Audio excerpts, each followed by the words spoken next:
Today we are celebrating World Environment Day. On this occasion, we have invited an eminent personality and Vice Chancellor of Nalanda Open University as our chief guest today. And also our local environmentalist, social environmentalist Purushottam Reddy also here as guest of honor. Sir, now welcome to the dais, sir. Now I request our Honorable Vice Chancellor, Professor K. Sitharama Rao Garu, to come on to the dais and preside over the function. Now I request our chief guest, Professor Ravindra Kumar Sinha, Vice Chancellor, Nalanda Open University. Now I request Professor K. Purushottam Reddy Garu to come on to the dais. Now I request our Registrar, Professor Sri Venkataya, to come on to the dais. See, every year World Environment Day is celebrated throughout the world on June 5th to bring awareness in the society, awareness among the student community, teacher community and policy makers in order to safeguard our earth, planet Earth from pollution. In our university, we are celebrating this Environment Day today because on 5th it was a holiday, so we planned on 10th. Earlier also in 2017, we have organized World Environment Day and invited Justice Swatantra Kumar as our chief guest. In 2018, we have invited our local expert, Professor V. Sudarshan, and we have conducted World Environment Day. This year, our chief guest is Professor Ravindra Kumar Sinha, very eminent personality. He is currently occupied the Vice Chancellor post of Nalanda Open University, Patna, Bihar. Sir, we are very highly honored that Padma Shri Professor Ravindra Kumar Sinha, the Honorable VC of Nalanda Open University, is with us today as chief guest. We are indeed grateful for accepting our invitation, sir. Padma Shri Professor Ravindra Kumar Sinha is a world-renowned biologist. He is known for his work in life sciences. Basically, he is a professor of zoology, but he worked a lot in the biodiversity and protection of the environment and all the areas concerned. So that is the greatness of our chief guest today here. Especially keeping this occasion in view, I requested him to come over here and deliver the World Environment Day lecture to our university for the benefit of our faculty, students, research scholars and others. We have made a point to organize lecture programs, some activity on Earth Day, Science Day, World Environment Day, Women's Day also. And also, we wanted to have a program on this World Mother Tongue Day, మాతృభాషా దినోత్సవం. ఆ రోజు కూడా next lecture పెడదాం. ఇవి ఖచ్చితంగా every year we wanted to do these programs, and we are inviting so many academicians and great personalities and worked in these respective areas. And these lectures will definitely become an open education resource. And we record these lectures and we also preserve, edit and make them available in our website through YouTube to everybody. So in that way, we are not only serving the cause of spreading consciousness and awareness about all these important days we are celebrating, and also we are the information which are available through these lectures are mostly useful to our scholars and students in learning process. To speak about Professor Ravindra Kumar Sinha, he is a world-renowned environmentalist who received Padma Shri Award in 2016 from Government of India. And he had many more awards worldwide, and he visited many countries, Europe, America, the Asian countries, and also next week he is going to China also. Earlier also he went to China, and he toured China in various respects as an academic and also scientist to give lectures in the universities of China. So, his great popularity, he is very popular teacher in Bihar and Patna. He is known for his honesty and sincerity as an academician. So, he is from Gaya. He has many more adventures in his career as a researcher. And he was detained and sometimes hijacked by the dacoits when he was doing research on these Ganges.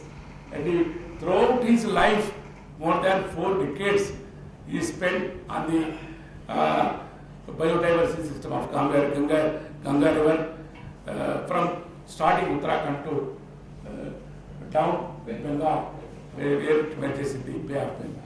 So that is the great contribution and committed involvement of Professor Sinha in environmental protection and zoology.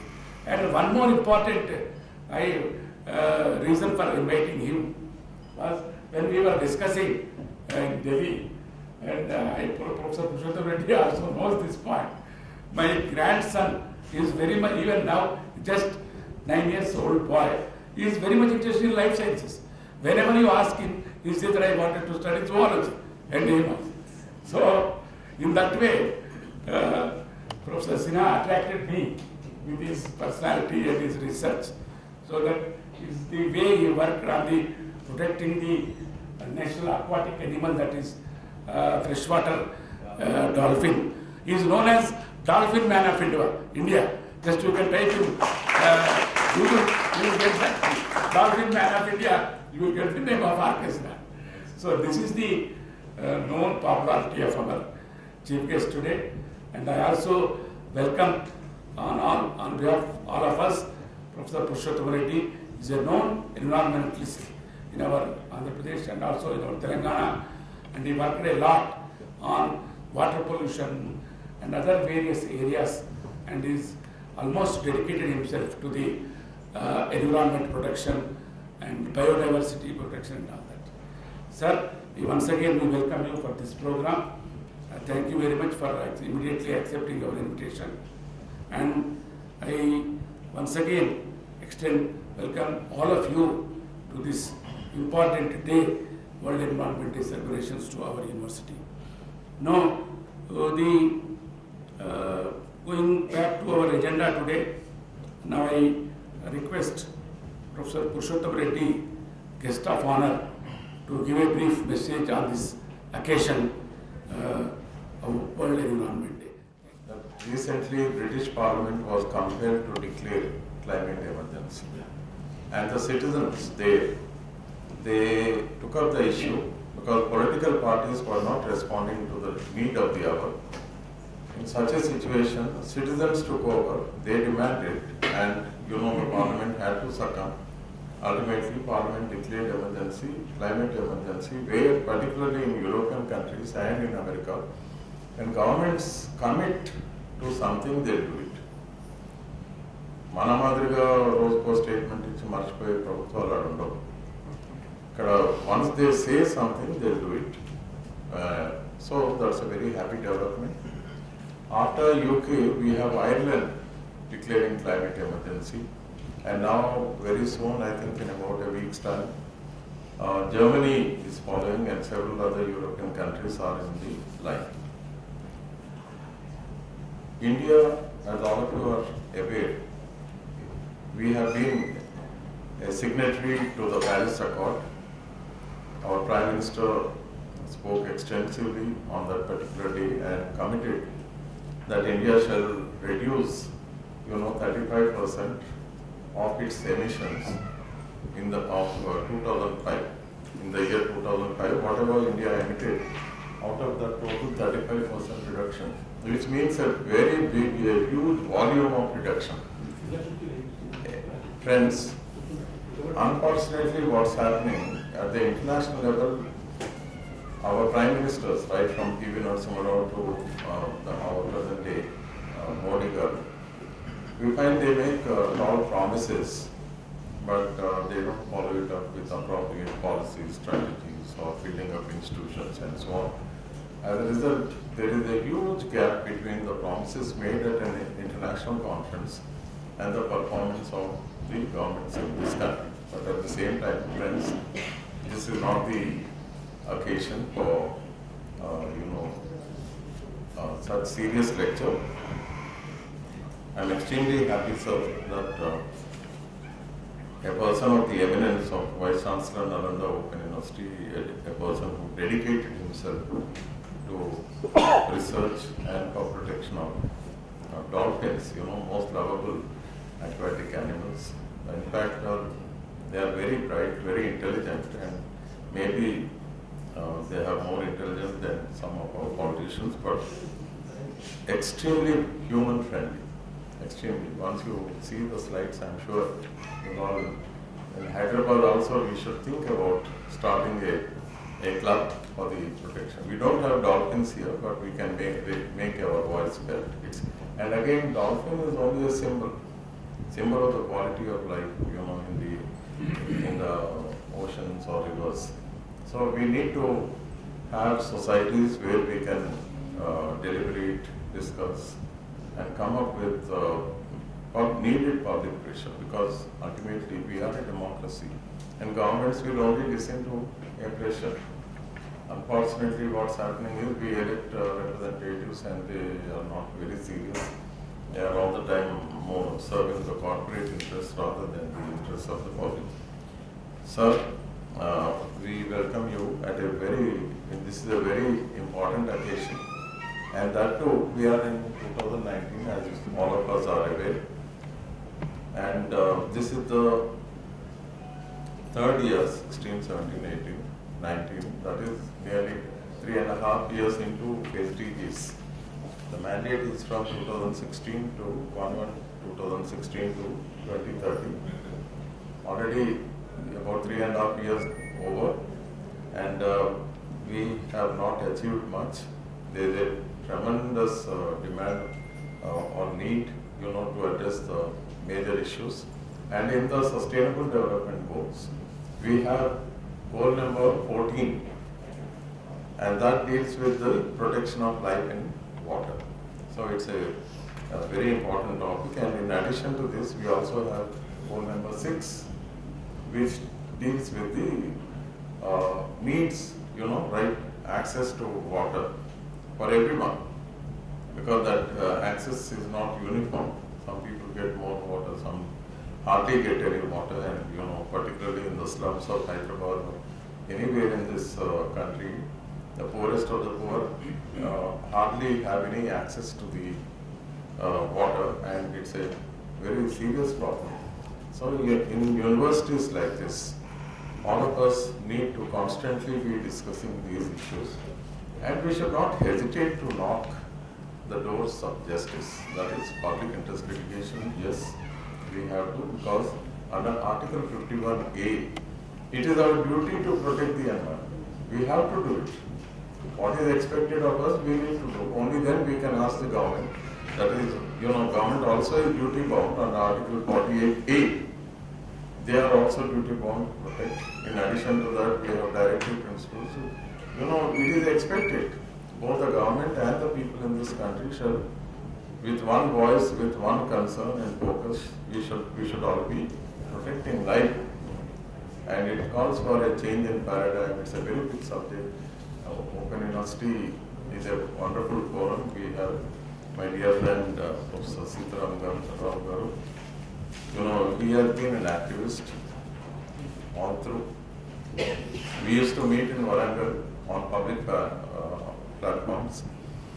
talking about issues concerning the welfare of the people. So when an activist vice chancellor is here, I think the entire university should be in an activist mode. So while welcoming you, sir, we are very eager to see your presentation on the dolphins. Thank you very much. It is my pleasure to talk to you on this important day of World Environment Day. And I am not here to give any lecture, but came here to say hello to you because this is a very important day. And we have, as our Vice Chancellor rightly pointed out, we are celebrating a series of days and number of days. Number of days means whatever is important day for us, we feel we are celebrating. We are not living any day, whether it is a Parents' Day, Father's Day, Remembrance Day, Earth Day, or anybody's important personality's birthday. That is the, I think, greatness of our Vice Chancellor during his tenure. We are celebrating empty number of series of lectures. That way also great goes to our Vice Chancellor, sir, for reminding us the importance of various days and also express our concern on this occasion. And recently on 22nd April we have celebrated the Earth Day, and before that we have celebrated the Science Day, as our Vice Chancellor Madhu also informed us. Today is a very important day. I feel it is a protection of environment, with a special emphasis on the air pollution, air day or air pollution, meant for air pollution. And Professor Purushottam Reddy sir has already informed us the importance of the day and how he is making his. I think he is from the last 20 years I am seeing and observing that he is working for the protection of the environment. I think he is the only person. He is the only person who is contributing his life for the protection of the environment. And this is also an occasion for us also to I think consider our duty, as it is also mentioned in the this Sustainable Development Goals. One of the duties that we are, as a citizen of India, we are supposed to follow, that to protect the environment. And this is also an important day for us, that protection of air, that is the day. And I thank our Vice Chancellor for inviting Professor Ravindra Kumar Sinha. I think I can call him as a man working for the protection of dolphins. I think I am a little bit hesitant to call him as a dolphin man, but I can definitely call him as a man protecting for the dolphins, protecting the dolphins, a man for protection of the dolphins. In the country, specifically because of that only, he was awarded a Padma Shri award, and he is doing immense services in spite of putting his life to the various hardships, and he is a great person. And we have different kind of pollutions, calling air pollution, water pollution, environmental pollution, so many kind of pollutions.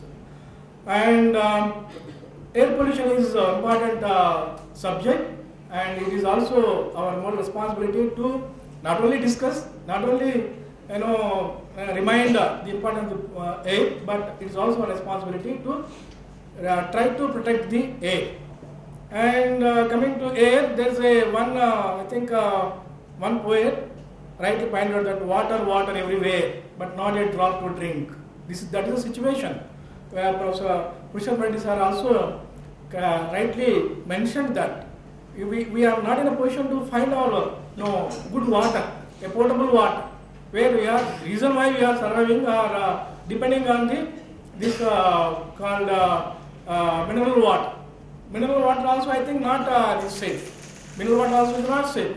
Recently, I went to my village to perform my brother's marriage, where one person, literate person, was saying that, are you also serving a mineral water? He is not in a position to drink except mineral water. He is not supposed to have other water. And that is the situation. In every village, we are dependent on the mineral water because we are not able to see the good water, the natural water. I think I don't know whether the mineral water is a dependable water or can be dependable or not, but that is also, I think, pollutant. There is also pollutant in it.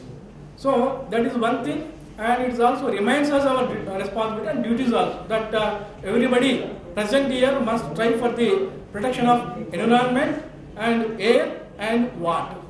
So coming to the air pollution, we don't know what kind of air we are breathing now. But recently, I think if you go to there are a lot of congestion in the Himalayas. Everywhere, the people are weak. People means we are not living any place. Ultimately, we are responsible for, I think, destroying or destruction of the environment. So, my dear friends, it is my responsibility also to remind you and remind us once again to serve everyone present here, to serve or to protect for the protection of the environment, that is whether it is water, air, or what kind of different kinds of pollutions. And this is, I think, more than this I can't say anything, but ultimately, the man tried to overcome the environment in the initial years, but now one day may come where the environment will definitely dominate him. Because of his greediness, he is trying to destroy the environment, trying to destroy the water, everything, everywhere. But one day, a day may come where the environment will dominate us.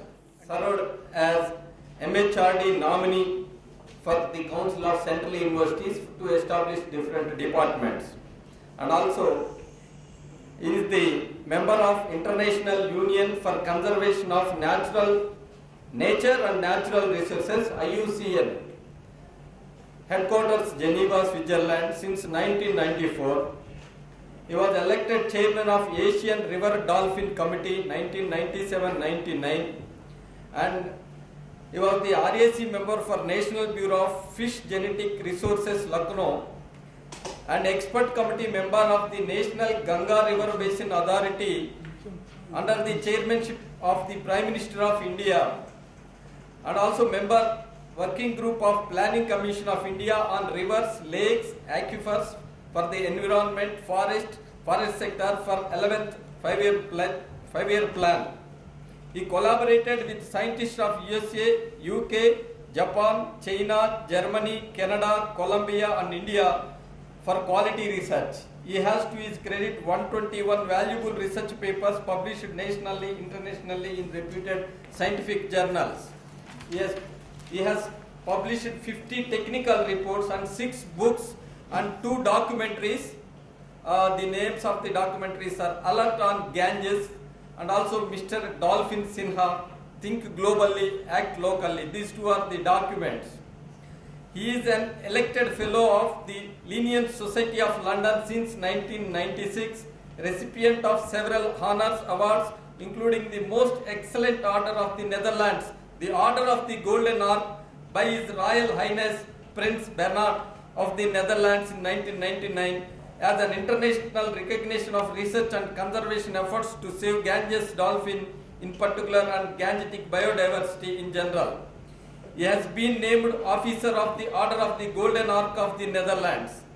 The Swarna Jayanti Puraskar of the National Academy of Sciences India 2000, he got the award. E.P. Odam, Gold Medal for ISES, and also Padma Shri, the 4th highest civilian award by the President of India in 2016. He has delivered over 170 invited plenary lectures, attended several conferences and chaired scientific sessions in India and also abroad in UK, France, Australia, Netherlands, Japan, China, Hong Kong, Sri Lanka, Bangladesh, Thailand, Nepal, Malaysia, etc. Professor Sinha was one of the 7 members of Indian delegation of Government of India sent to London and Oxford, England on water securities in February 2016. He is popularly known as Dolphin Man of India. I feel it's a great honor to me talk on World Environment Day. Friends,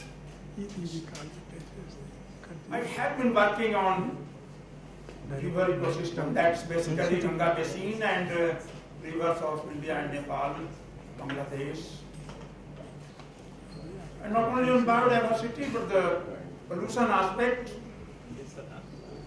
goods and services by ecosystem, toxic chemicals. Also, I have a long experience working on movement of toxic chemicals through atmosphere, so that's the air pollution, especially in India, right from Kerala to Kashmir, Mizoram to Gujarat. So here I am presenting before you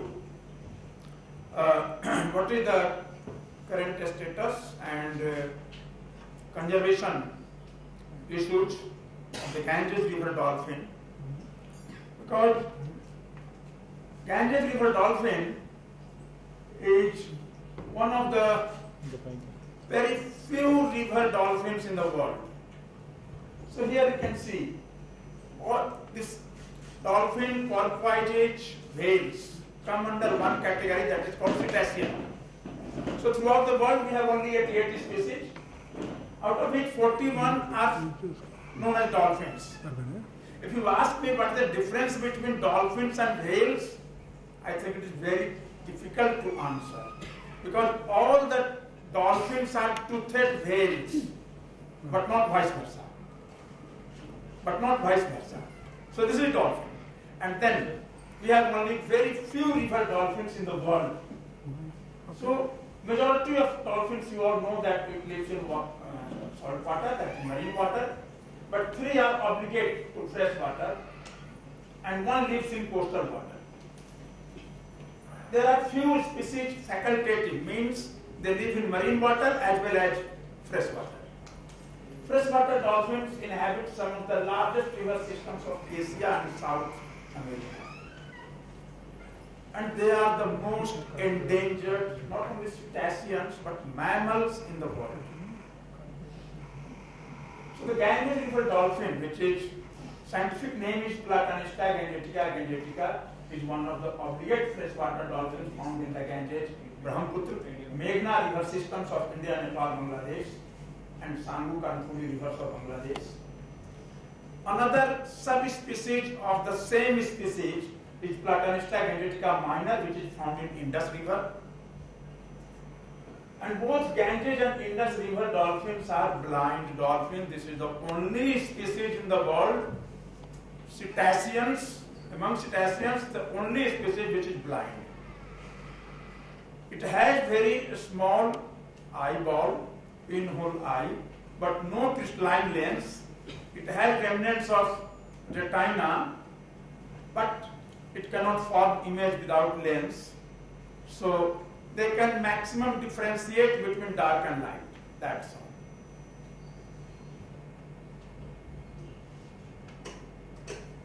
So these are the freshwater dolphin. Inia geofrensis or Roto, common name, it is South American species, Amazon, and it is also found in Bolivia and Peru. Then Lepotis vexillifer, it is called Baiji, it is a Yangtze River dolphin of China, but unfortunately it became extinct in 2006.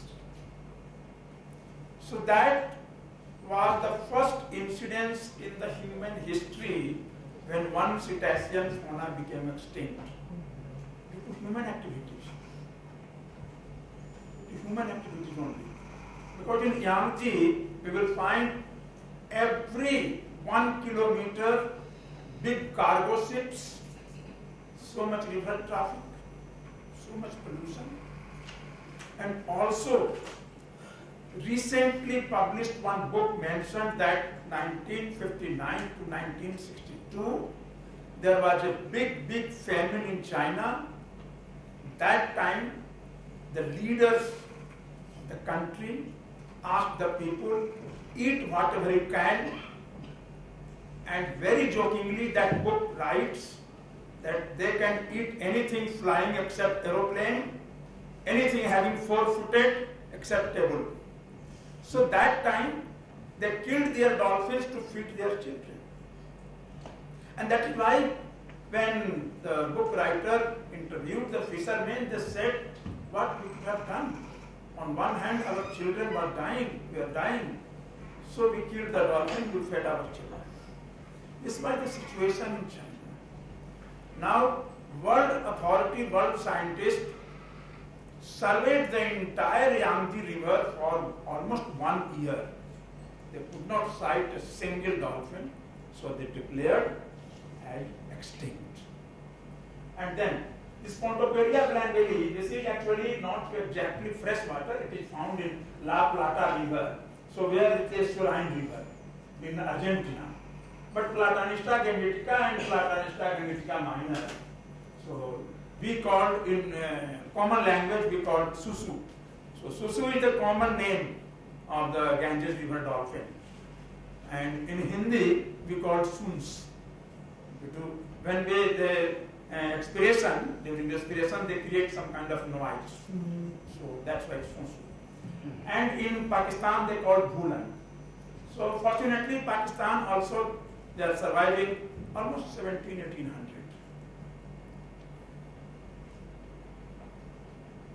These are some facultative. As I told you, they live both in marine water as well as fresh water. In India, we have this Orcaila brasilostris that is called Irrawaddy river dolphin. We found they are available in our Chilika lake in Odisha, but it is a estuarine lake. Also in estuarine part of Ganga, near Diamond Harbour and Kakdweep and this Ganga Sagar Island. Also in some part of Sundarbans in Bangladesh. But they are distributed right from Sundarbans to Queensland in Australia. And the southernmost distribution along Indian coast is only Vizag, Visakhapatnam. South of Visakhapatnam they are not found. But they are found from Visakhapatnam to Sundarban, Bangladesh, then Myanmar and Thailand, like that. So that is the facultative one. Whereas this Neophocina Asia orientalis, that is narrow-leaf friendless porpoise, it's a Chinese facultative porpoise found in Yangtze River as well as the South China Sea, East China Sea. And this Sotalia is the facultative species of South America. So this is all. Rest all are exclusively marine animals. Now come to river dolphins. So these three river living forms of two river dolphins. So this share superficial morphological traits, including reduced eyes, large paddle-like flippers. But the Amazon dolphin, that is South American dolphins, they are not blind. The Chinese river dolphin was not blind. Only the Ganga and the Indus River dolphin, which is blind. And you might have seen many video and photographs of the marine dolphins moving in a school, in a group. So this animal is completely different in the sense they have very long beak, long flippers, large flippers, flexible neck, and also they never move in group. Especially Ganga dolphin is solitary animal, so they live in isolation. Only they meet when there is a mating season, or mother and calf they remain together for almost 1 year.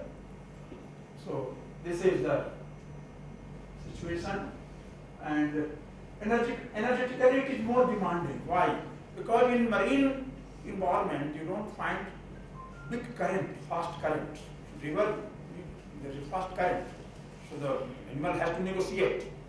So they need more energy, and at the same time they to maintain their position along the river axis. And you will be surprised and happy to know that these dolphins are found even in Nepal, rivers of Nepal, because rivers of Nepal are tributary of Ganga. So Nepal is the only country in the world which has no coastal area, but they have dolphins. So that is the only country. And I have surveyed all rivers of Nepal. Currently there are about 50 dolphins in that pond. And they are less sociable, as I told you, they are not very sociable. And their group size are generally very small. Even in group, they are for the cooperative feeding, not for any other purpose. So this is the whole area, and mainly I spent more time in rivers of Bihar, but I have surveyed the entire Ganga basin, right from origin Gomukh to Haridwar, definitely by road and by just walking along. And then from Haridwar to Ganga Sagar, I have moved on a small oar-driven boats, and for weeks, for months. So this is the Gomukh from where Ganga originates. I personally visited this place. I took these photographs those days. And this is Ganga basin, and that other side is Brahmaputra basin, and that smaller area again white, that is Meghna basin. So Meghna is a small river. It is called Barak River in India. Silchar town is located on Barak River, but when Barak River enters Bangladesh at Sylhet, it is called Meghna. And you will be surprised that Ganga, when enters Bangladesh, it is known as Padma. When it joins Brahmaputra, which is known as Jamuna in Bangladesh, so then it is not Ganga, not Padma, it is Jamuna. And then when it joins Bangladesh, Meghna, so when it discharges into Bay of Bengal, it is called Meghna, not as Ganga. But here in our case, tidal zone is Hooghly, you all know, in West Bengal. For 190 kilometers, it is tidal zone, but that is Ganga. And at the same time, you might be aware that Ganga basin is most densely populated basin in the world. Ganga Brahmaputra Meghna basin is only 0.12% of land mass in the world, where more than 10% of human population resides. And especially in Ganga basin, Bihar is the most populous state. The density as per 2011 is 1,102 person per square kilometer. Definitely in 2021, probably it will be more than 1,500 or 1,600. But still, my friend, Ganges basin is so fertile, you might not have heard any time any farmer committing suicide in Ganga basin or Bihar. It's such a fertile land. It is providing food to all the farmers, all the people. Still we are growing surplus.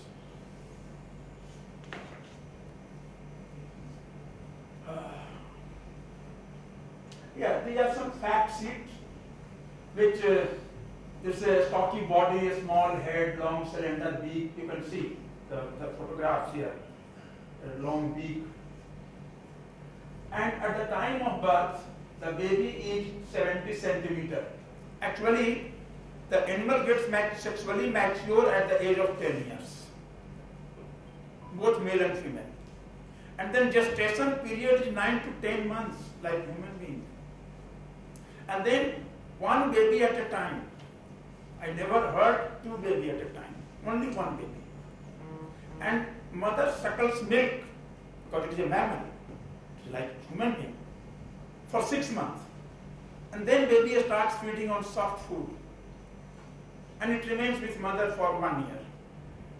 And the gap between two baby is 2 to 3 years. Usually 3 years. They feed on a small fish, because the maximum size of female is 2.67 meter. Male is 2.1 meter, so male is smaller. And baby at time of birth is 70 centimeter to 80 centimeter and 4 kg weight. Maximum weight of an adult, as per literature, it is reported 150 kilogram. But I could measure one pregnant female of 2.3 meter long it was 114 kg. So, Yeah. so you said that they need lots of strength to remain stable at one place and they have to continuously sit. Right, so it's a baby who is just born. It also has to swim. Yeah. So does it carry over it or the baby No, no, is no. a- I tell you what happens when the mother is in labor pain. Then some other female, so-called auntie, they help, and you all might be aware that human being, that when child is born, first head comes out. Okay, because he or she has to breathe, take air. Dolphin is getting birth only in water. So tail comes first, the head comes last, and then auntie took the baby on its back, bring it up for breathing couple of times. Then baby is confident, it swims itself, suckles milk of mother. And at the same time, I tell you one example story, actually as narrated by one of my fishermen, because they are always in the river. So once a baby died, and after death it was floating. And what mother was doing, always trying to catch the baby and bringing to suckle the milk. She never realized that it has died. And then again, when she was leaving, it is coming up and then floating down with the current. And mother was chasing again, doing this. The fisherman said, all the fishermen watching this movement, they all were weeping. It went on for almost half day. So you can imagine the emotional relationship between mother and child, even among dolphins. Yes, so eye investigation, as I told you, it's very difficult to see eye hole. So here I have only one photograph where you can see here very small hole. It's a live animal where it is the location of the eye hole. So it's a pinhole eye. And as I told you, it's a long snout, especially the mother has upcut longer snout than male. Still, I don't know why this is sexual dimorphism. Only female has longer and upcut, male has a smaller and straight. This question was raised to me at University of Minnesota in USA in the Department of Ecology and Evolutionary Biology. I said, my friend, I don't have answer. If you are the evolutionary biologist, if you can find it out, I will be so happy. Because I asked almost all the people working on cetaceans and dolphins I am connected with throughout the world. I asked all my friends, I sent email. Everybody said, no idea. Nobody knows till date. But this is fact. And as I told you, by breathing it creates some sound like swoo, and then it prefers to live in the deep channel of rivers at confluences, meanderings, for the simple reason at confluence and meanderings, when river is bending like this, you will find there is a counter eddy current. And in the counter eddy current, there is no longitudinal flow. So those areas, dolphin put itself to save energy, because there is no current against that. And then how they catch their food, because they are blind. So with vocalization, they create sound, and they have very powerful echolocation, very, very powerful echolocation. And they can distinguish between either it is a prey or it is some danger, or it is some stone or something, other things. So that way they put themselves in the counter eddy area and then keep on making some noise. And since fishes always move against the current, so when they are moving against the current, they catch those fish and keep themselves in the counter eddy current. So it's to save the energy. So this is very peculiar, that they are more number of dolphins are found in such area. And also they prefer feeding on some less deep area, shallow area, where they can get more fish. But also they grovel in the mud. So when grovel in the mud, what happens? When you wade through river or any water body, with your foot, some suspended particulate matter settled on the sediment on the bottom, it comes to the water column, so you find that water is dirty. No?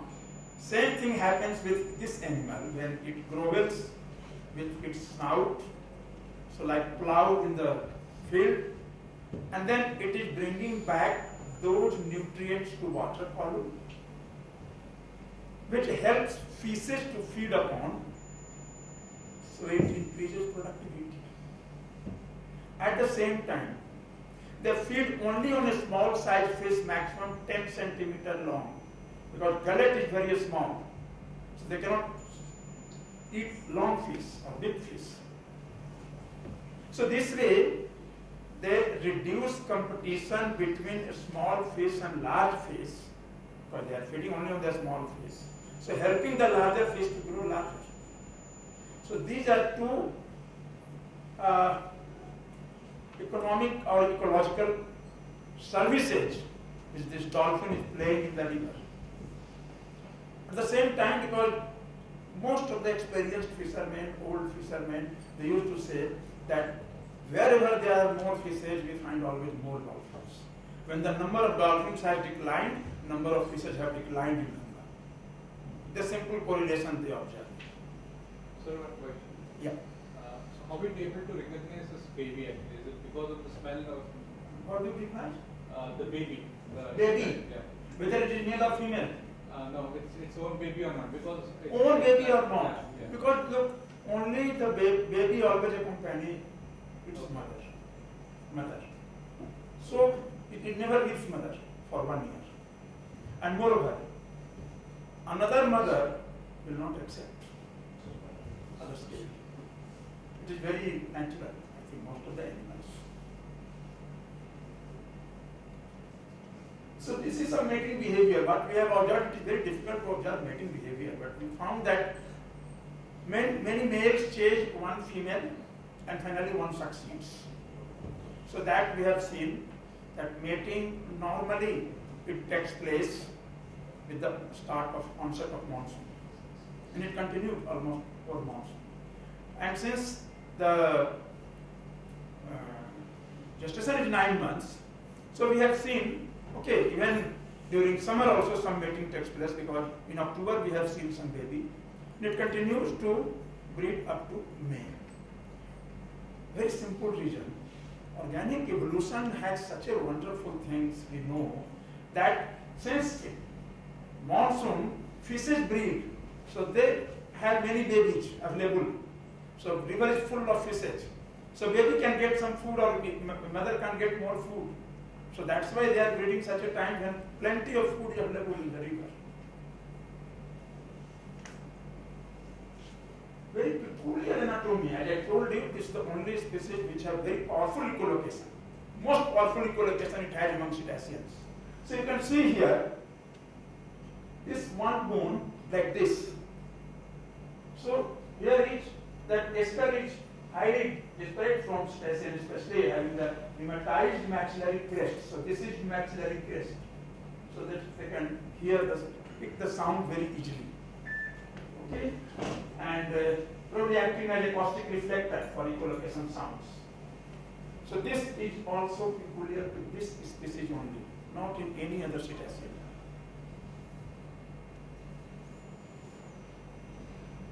So this animal has many primitive characters. Dr. Verma is here. He actually did this work when he could identify that probably this animal had genetic linkages both with toothed and toothless whales, and probably it is living fossil. Maybe we need to do some more work, but it appears that the entire cetacean world originated from this species. So we have the oldest surviving species among cetacean is the Ganga River dolphin. And you might be aware that the oldest fossil of cetaceans have been discovered only from Kashmir. Because there was Tethys Sea, and after obliteration of Tethys Sea, you all know, then it became gradually freshwater. But the river dolphin came much later on, because the increase of marine water was in the Ganges basin, or in the place where we are here in Ganga, also Amazon, also Yangtze. That's why only three areas has freshwater dolphins. We don't have freshwater dolphin in North America, Africa, Europe, Australia. No. So we have many, still there is a cecum at the junction of a small and large intestine. Like we have appendix. Appendix is our vestigial organ. So likewise, it had cecum, because we all know that cetacean originated from actually four-footed herbivores. And the testis position is much more dorsal compared to other marine cetaceans. So testes are extraperitoneal in terrestrial mammals. And subcutaneous muscle between two layers of blubber is also very interesting, primitive character. This is the map. John Anderson, he was a British medical doctor, came to India on military service. So 1860s, he conducted not survey, but collected some samples, dead animals, through his network, because those time Britishers were here. And then he published a report on anatomy and histology of the Ganga dolphin, and also published this map. So you can imagine the entire Ganga, Brahmaputra, Indus basin with all tributaries, there used to be dolphins, many more dolphins. So this was published in 1879, though work was done in 1860s. Now here you see, the green part you find more dolphins, red part almost gone, the brown we have very few dolphins. So the dolphin habitat is shrinking. It is shrinking in our rivers. Now range is declining, as I showed you. There are currently high population density where suitable habitat remains despite local threatening factors, because we have more dolphins in particular area where there are some more fishes. Sorry, so this is like this. So what we have collected data that altogether from entire zone, Bangladesh, India, Nepal, it is hardly 3,600 to 700, something like that. But this is actual sighting. Actual sighting records, definitely the population will be much more. But it is not possible to count each and every wild animal, even in forest or even in desert or anywhere. Not simply possible. So we always record sightings. So this is a sighting records. But I am happy to tell you that this last November, December, number of dolphins in Bihar has again increased, because it is now almost complete ban on poaching. Earlier fishermen were killing. I will tell you, I will show you for what purpose they were killing. But it became a national aquatic animal. It has been given legal protection under Wildlife Protection Act 1972. So this is now government of Bihar, especially under leadership of Honorable Chief Minister Nitish Kumar. He is a wonderful environmentalist himself. So he is always for the protection of environment and also such species. These are some work which we have done. So conservation status is like this. IUCN has categorized it as endangered. in 1996. Prior to that, it was vulnerable, no data was available. So when they asked me, I joined as a member in 1994, and they asked me that you supply us information, then we will discuss, analyze, and we will recategorize the animal. Now it is endangered. Wildlife Protection Act 72 given in Schedule 1 animal. And CITES is the Convention on International Trade of Endangered Species of Flora and Fauna. So it's like in Appendix 1. So its even minor part cannot be traded, or we cannot send outside country without permission. And same is the case with Convention on Migratory Species, which is Appendix 2. So though it is not migratory species, very recently, interestingly, I tell you, almost 15-20 days ago, Ministry of Environment, Government of India sent one request to Geological Survey of India and to us that give us some comment on whether the dolphin is migratory or not. So definitely I said it is never migratory. And then I wrote to the Convention on Migratory Species, I wrote to IUCN, how you are categorizing this migratory species. Then they were surprised that how this man is raising this question. It's a very correct question. But then they said, we have very loose definition of migratory, that if an animal is crossing international border, it is migratory. Whereas migratory means seasonal migration to a particular place for a particular purpose and then returning back to its original. This is not the case. So then they said, my friend, we have very loose definition, please accept it. I said, no problem. So long as it is for conservation of species, I am happy. Any loose definition you give, I will always accept. And there are many threats. So one is overexploitation, accidental and directed killing, collision with mechanized vessel, as I told you what happened in China. It is happening in India also. And now reduced river flow, dams and construction of dams and barrages, because dams and barrages are virtually physical barrier, but they cannot migrate or they cannot disperse to other part. Then what happened? We are creating many metapopulation. So inbreeding will be there, and inbreeding is always very dangerous. At the same time, in the name of flood control, we have construction of embankments and so many things. Glaciers are receding, more and more abstraction of water. Climate change again big problem. And pollution is also there, noise pollution, because its life depends on the peaceful atmosphere. Now we are creating a lot of noise in water by ships and cargo and night boats, and also in Brahmaputra basin, seismic test. They are always doing seismic test for what? For petroleum, digging well. So they are creating a lot of noise there. And then industrial effluents, agricultural and health sector, all pesticides. So this way, sometimes they kill either in gill net or earlier they used to use harpoons to kill dolphins, but now no more. So that was intentional killing. And gill net was accidental killing. Can you imagine? This is a photograph of Bangladesh, Sundarbans. There is no room for dolphin to survive. There are so many fishing boats, but still dolphins are surviving. So they have resilience, and at least that's a good thing, that they can survive in very adverse condition. But then, so how long? What we can do for them? Yeah, this is incidental killing. So sometimes they hit with the motorized boat, and you can see one fetus. It was hardly 2 months old. So you can see the placenta.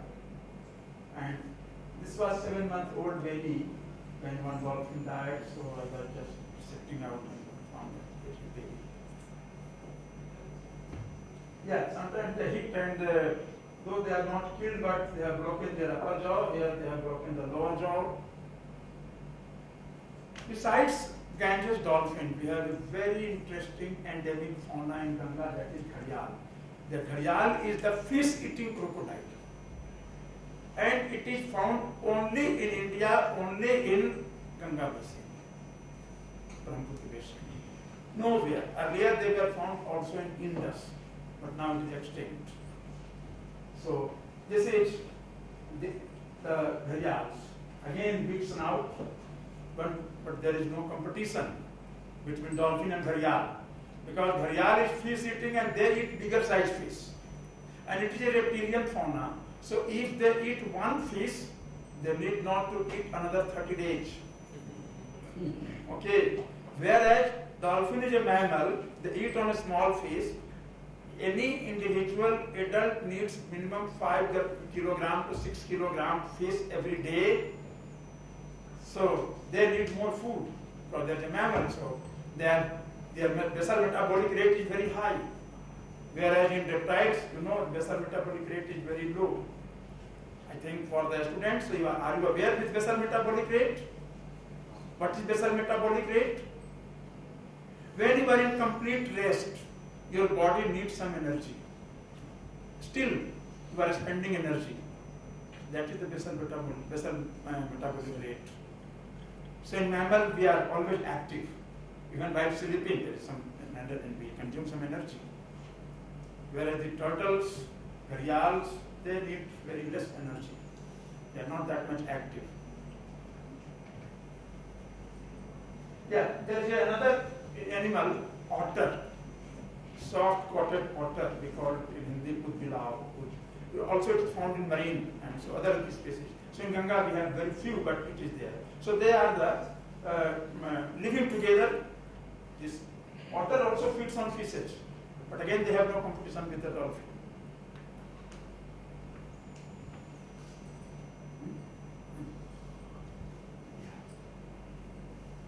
So why they kill the dolphin? Actually, this dolphin, it is a mammal, only baby has some hairs on its snout, because it is a mammal, so it must have hairs, they have some hairs. Adult don't no hair. So for thermoregulatory mechanism, they have got 5 centimeter to 6 centimeter thick fat layer, adipose tissue called blubber below their skin, which keeps the body warm and regulated like ours. Our body temperature is 37 degrees centigrade, maybe outside 45 degree or sometimes -1 degree, but our body temperature is 37 degree. So likewise, every mammal has to regulate and maintain that thing.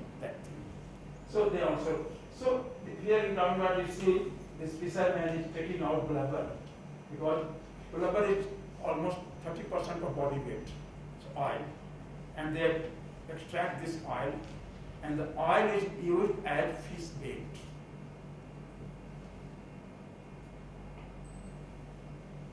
Yeah. Two very economically important fish in Ganga is caught by this oil. They get attracted by the catfish. And I discovered alternative to dolphin oil from fish scraps, because all your carps, Labio rohita, Katla, this Srinus mrigala, they have peritoneal fat with their alimentary canal. So I collected the viscera, which is normally thrown along the roadside in any fish market, and we extracted oil from that, and I gave the fishermen for field trial, and we did field trial for 3 years. Actually 121 days, 500 hours, because one fisherman was fishing with fish scrap oil, another was fishing with dolphin oil, and almost 2 kilometers away apart, not at the same place. And I was collecting data every day, how much cost ingredient, how much catch, how much effort, how many fishermen. Then we could realize that fish scrap oil is giving better result than dolphin oil. So then we popularized this, that in the whole Bihar, Assam, because mainly Assam and Bihar fishermen practice this oil fishing. So now I am happy that most of the fishermen, they have opted for the fish scrap oil, and oil fishing has reduced the dolphin oil. Dolphin products are not valuable, Or sometimes people say the skin is so thin, you cannot make anything out of a skin, like you make with the great crocodile or gharials. So that is not any danger. And the Ganges dolphins are endangered within the highly modified river basin. So now river basin is completely modified with construction of dams, barrages, embankments, so many bridges coming up, and everywhere you find the lift irrigation. So the river system is subject to dramatic environmental changes associated with water development, decline in flow, quality water, global climate change. And we all are facing now what is the water crisis all throughout the country, even in Ganga basin, even in Bihar, which is supposed to be water sufficient state.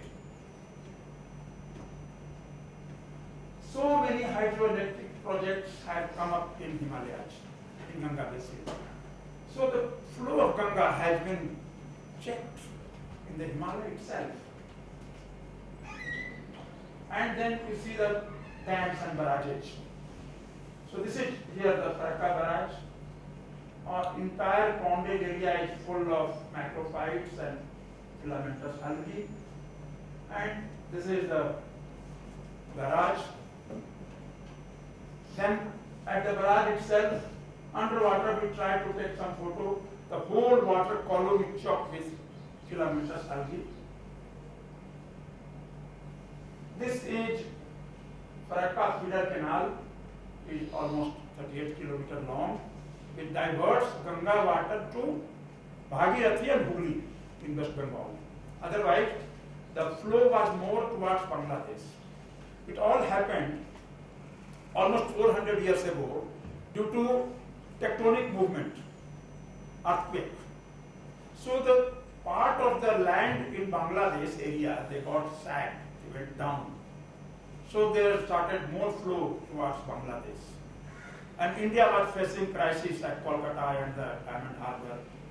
So that time, Government of India, after independence, decided to construct a Farakka barrage and they did it.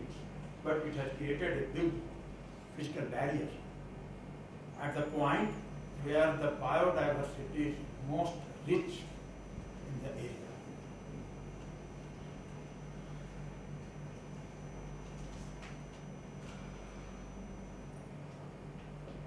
So you can see, due to Farakka barrage in Pondage area, the earlier photograph I showed you, that was in 1991.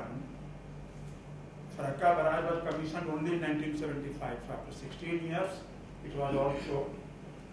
In 2004, it created such a big sandbar, 3 kilometers long, 300 meters wide, and it never gets inundated, it never gets underwater, it is in the Farakka itself. So almost entire purpose of Farakka is getting defeated.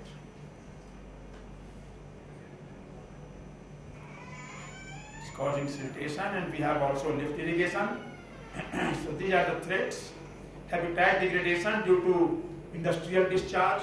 At the same time, many chemical pollution, because on the bank of Ganga, now Ganga basin, especially the floodplains of Ganga, is so highly productive. Farmers simply sow some seeds up to the water line and they get wonderful crop. But they are using nowadays more and more pesticides. That's very dangerous, organochlorine pesticides. It's entering into our river system. You can see here. So during the summer season, this is one channel of Ganga near Patna.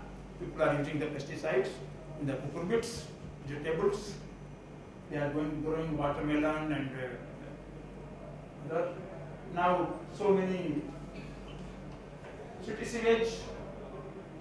So we have collected information that how many the quantum of POPs. POP is the persistent organic pollutants in different rivers. In Ganga basin, DDT and HCH.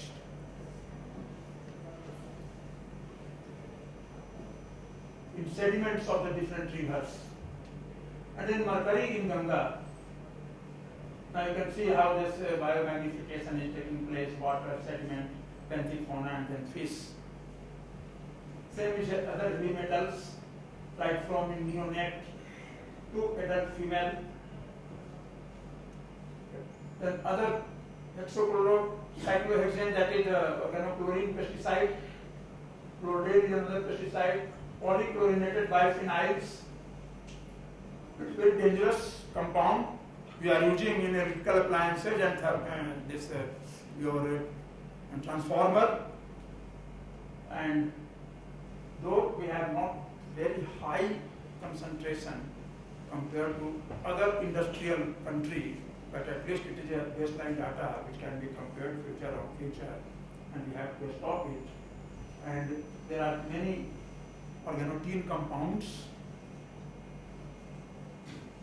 So here you see the DDT, because Ganga dolphin, I collected some milk from baby's stomach, dead baby's stomach. So in milk it was 480 that nanogram is DDT, but in blubber 41,800. Can you imagine what will happen to India if Ganga is dry, no water at all? Himalaya is a water tower of Asia. It is supplying water through 7 major rivers in all directions, north, south, east, west. Maybe Mekong or maybe Indus or maybe Yamthi or maybe Wango or maybe Ganga or Brahmaputra, so many. What will happen if we lose all those glaciers? So we must take into account, really do we need it to so much have so many barrages to divert water? In America they have destroyed so many dams and barrages. In India it's so difficult for us. Whatever we commit mistake, we are not ready to rectify it. So we have to raise voice. With all our research, all our data, we must influence our government. Look how much there is a damage and how much is the income. So there must be some cost benefit analysis. That's very important for any project. Now Government of India is doing, but what about the earlier projects? We must take into account. Okay, are you satisfied? Any other? Any more? Excuse me. Yeah. Thank you for enlightening picture. Actually, I am very surprised to know that it takes 10 years to mature an animal. Sexually mature. Sexually Yeah. mature. So, what are the conservation measures to keep these animals? We cannot keep the animal in captivity because American people tried, they airlifted some animals from Pakistan. Japanese people airlifted some animals in 1972 from Bangladesh, and Americans have lifted in 1969. Those animals survived only a couple of months. We have no example that Ganga dolphin can survive in captivity. So we have no other option except to save and conserve our species only in natural habitat, that is in the rivers.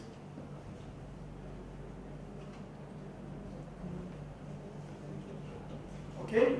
Thank you. Yeah. In conclusion of that question, Yeah. why I asked. Please. You said that in the Yangtze River they extinct dolphins. Saying no, because every individual species has some specific environment requirement. Even we cannot shift Ganga dolphin to Godavari, it will not survive. That was one issue when we raised this issue in 2001 at Jawaharlal Nehru University in a conference, that when you are doing the interlinking of rivers, so when you are going to link Ganga with Godavari or Ganga with Kaveri, then what will happen to the biodiversity and species of Ganga? It will not survive. So because every river is indicator of some particular habitat and particular, so we cannot lift the even Ganga dolphin to China. But to talk about China, cannot we lift to South India? We can do something. That's right. So I remember very well, in the early 1990s, there were a number of veterinary doctors from South India to Patna Veterinary College, and I was asked to show them Ganga dolphins. When I took them to Ganga, that time we had a number of dolphins.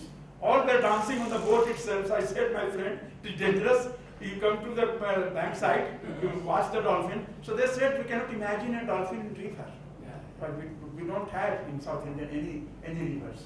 And not only dolphin, any other species, if you bring turtles or gharials, will not survive. So they have very specific requirement. So as you said, they are not migratory. Yeah, they're not. They're not migratory. So this gharial, why doesn't eat dolphin? Doesn't eat dolphin. It's a fish-eating crocodile. Yeah. It doesn't eat even a human being. Because the crocodiles can attack on human. Or it can attack even on elephant. You all know that there is a fight between the crocodile and the elephant at Harihar Nath Sonpur. Yeah. So that was something fight between the Vaishnavites and Saivites those days. But anyway, so that is the situation because the gharial is eating only large sized fishes. That's all. They don't eat even birds, they don't eat turtles, they don't eat any other species. So it's very specific. And Ganga dolphin is indicator of the health of Ganga. Because if we have more dolphin, this means the health is developed good. Like tiger is an indicator of forest, health of forest. So this is the case. Sir, you said dolphins are blind. Yeah. How do they identify humans or how do they track people? I told you, they identify only through some noise, echolocation. So even I give you one example, they identify the noise of fishermen and noise of other people. So initially, when I was going with fishermen to river, because many times fishermen, when they use hook for collecting fish, so fish was already entangled in the hook and dolphin was trying to snatch.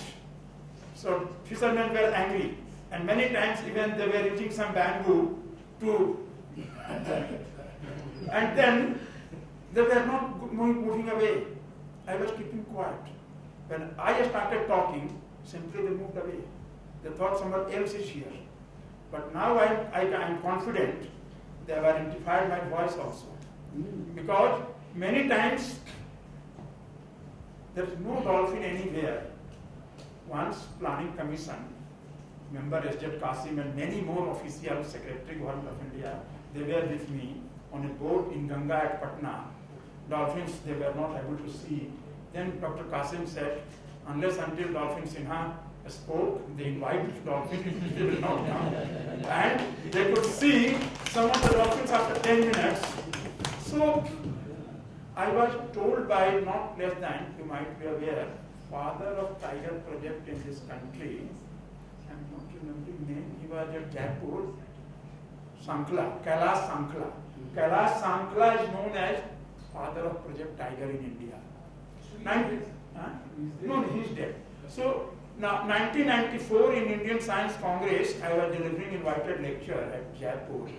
Dr. Sankla came to listen to me. And I was all surrounded, after lecture I was surrounded by the media person and so many people. Then Sankla just went to his home, returned to his home. Then somebody told me that he was waiting to meet you. I said, I'm so unfortunate, I must go to his house. I went to his house. Then he said, look my friend, when at the end of my career, I was going to forest, coming out of my jeep, many tigers were coming to see me. So this is the behavior of wild animals.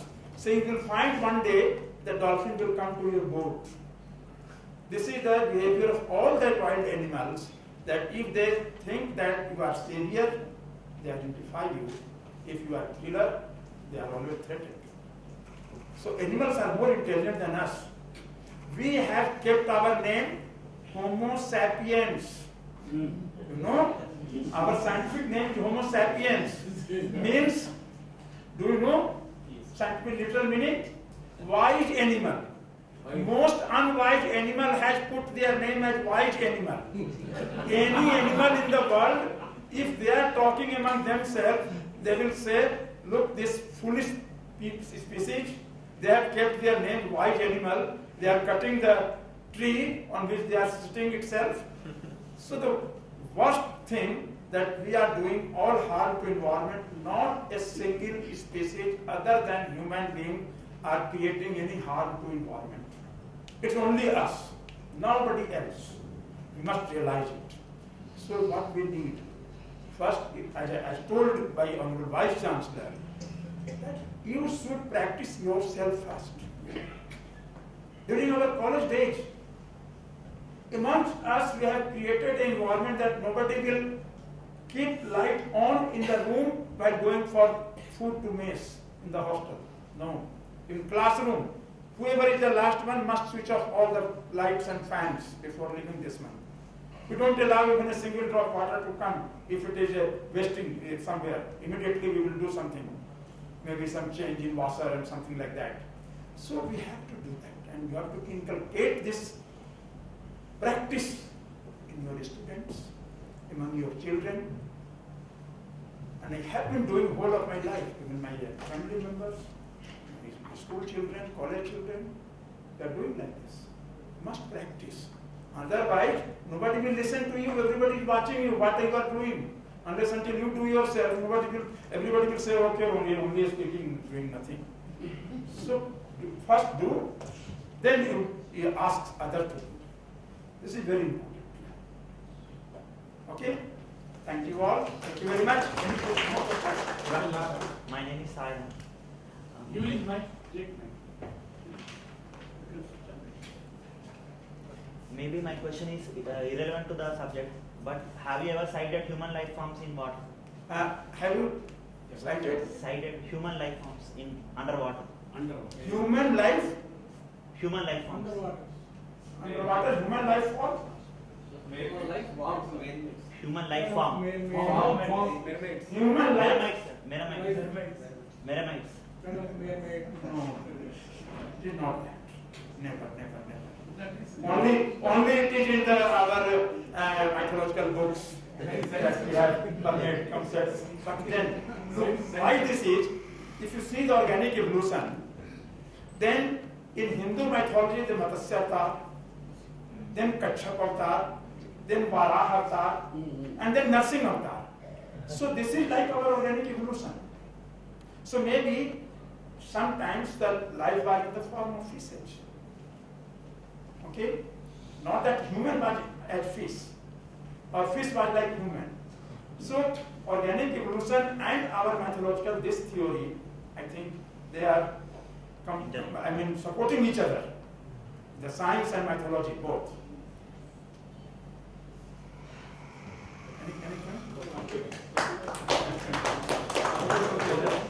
They're not towards talking, but what's the current status of Ganga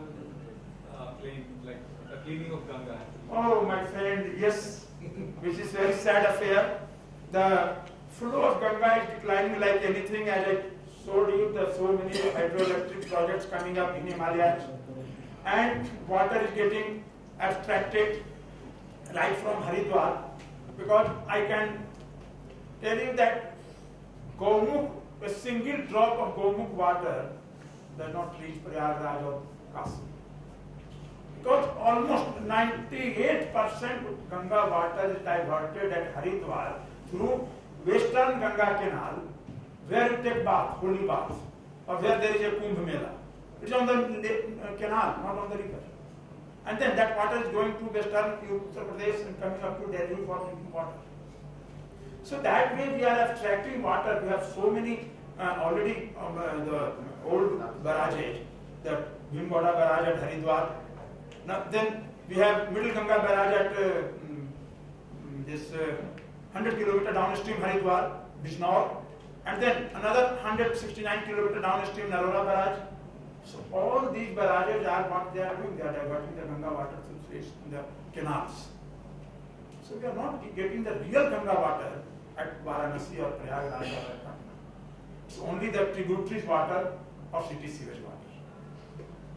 So people ask me that in late 19th century, in 1884, some Britishers have proven that Ganga water never get destroyed or never get putrefied because there was a lot of bacteriophage and all that which used to kill bacteria. And then we were getting the water from Himalayas with so many rocks and so many medicinal plants, all roots and leaves, fruits, flower, everything coming down. Now we have constructed so many barrages, so from here we are getting the Ganga water from Himalayas, not enough water. So that's why Ganga water has lost that capacity. Now Niri is doing a lot for this working out if the Ganga water has still some bacteriophage. But I have learned that only one Bangalore laboratory, they identified only cholera and some bacteriophage which creates cholera. Otherwise, no more bacteriophage. Now, Niri has been given this responsibility by Modi government. Let us see what comes out. It is most inspiring, and also we have been emotionalized with the issue of conservation of the Gangetic dolphins, the way he worked and the status of the situation now there and all that. Sir, we have seen your photographs and other details, but at this time, to me at least, I say that I wanted to come to you, Patna, and see the real situation there. The National Dolphin Research Center and dolphins of Ganga, Patna and all that. So, in a way, that is the source of inspiration from you. But we definitely, if a chance comes to us, we come and visit the place when you are there. Because if you call, then dolphins come. Otherwise, even if you go, they may not come. It is symbolic because dolphin cannot take respiration in water, inside water. If there is dolphin, it has to come to surface for breathing. But many times it happens, it is so slow that only because nose is here on the top of the head, that is blowhole. So just it breaks the water and go inside. So then you cannot see anything. Sometimes it is coming like this. Yeah. Sometimes it is the only baby, they are leaping out of water. I have some photographs with completely out of water. So those are the situations. But yes, it is symbolic that if you spend more time even with your pet, you can see how effective it becomes. Same with the case with finding. Sir, these marine water dolphins are even under captivation also. They are trained in. Marine water are trained. The bottle I have seen in many safari parks. Bottle dolphin, even orca, the killer whale, has been tamed. You can see in the sea world at San Diego. And so we place it. This not Ganga dolphin. Yeah, that is the speciality of those Ganga dolphin. But however, sir, really we are greatly inspired by your talk and the facts which you have given to us. But definitely, one will get the inspiration to really see the real situation. We have seen the virtuality, we have to go to reality. Then we see the real situation here, definitely. We will get more inspiration to commit ourselves to protecting the environment and wildlife and biodiversity and all that. So thank you very much, sir. Thanks a lot on behalf of our university once again, and on behalf of all of us, and on behalf of me also, we extend a great thanks to you for accepting our invitation and coming all the way here to have a great interaction with us. Thank you, sir. Thanks a lot. The next item on the agenda is we have a tradition of felicitating all our guests who came all the way. So, sir, kindly accept our small token of our respect to you.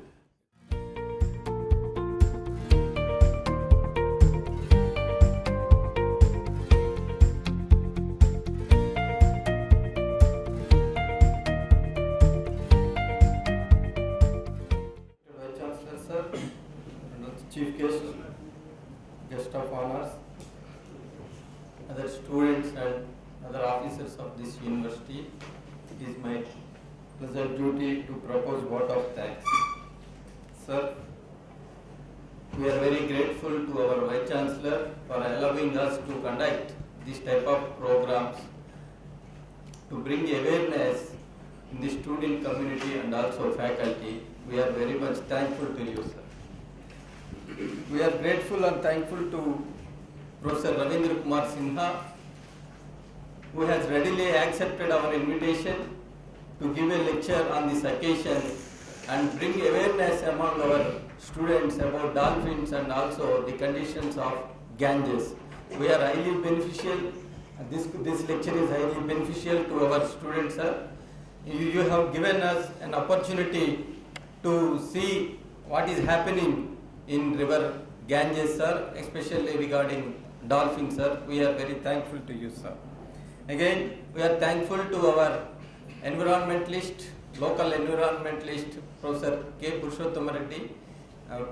And also we are thankful to our registrar, Professor Sri Venkataya, who has given few words on the theme of air pollution for his few words.